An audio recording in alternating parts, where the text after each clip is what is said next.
Проблемот со хируршките сали во Скопскиот клинички центар останува нерешен, а салите ќе останат под клуч се додека не се утврди дека е безбедно да се вратат во функција за пациентите.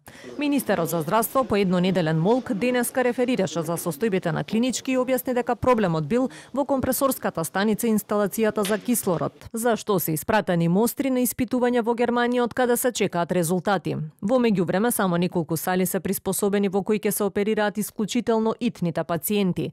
Останатите пациенти ќе се праќаат во двете градски болници во Скопје, а неитните пациенти ќе бидат одложени. Додека не дојдат ова испитувањето од Република Германија за квалитетот на ова што го кажувам, јас имам од две лаборатории кои се за интерни употреби, не се акредитирани за лиценцирање на државни институции, не можам да кажам други детали. Јас сум многу загрижен за нефункционирањето, иако тешките, неодложните хируршки интервенции и пациенти кои имаат потреба ќе се прифатат тука и ќе се интервенира во нив со помош на тие надворешни компресорски единици кои сме ги ставиле во ургентен хируршки центар и во институцијата Карел. Јас не сум министер 4 години, јас сум министер 2 месеци, така го правам максимумот да може да го решам проблемот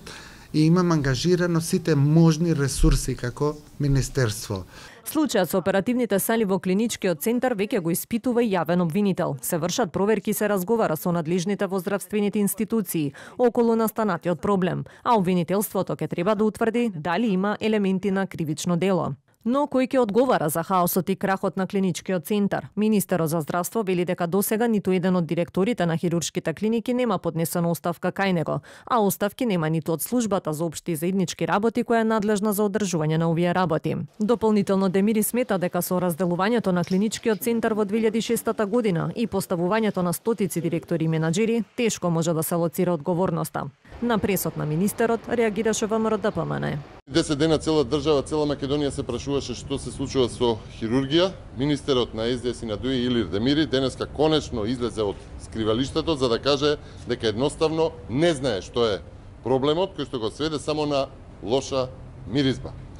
Ниту побара одговорност од раководството, ниту од заедничките општи служби, ниту лично тој не понесе одговорност за неспособноста.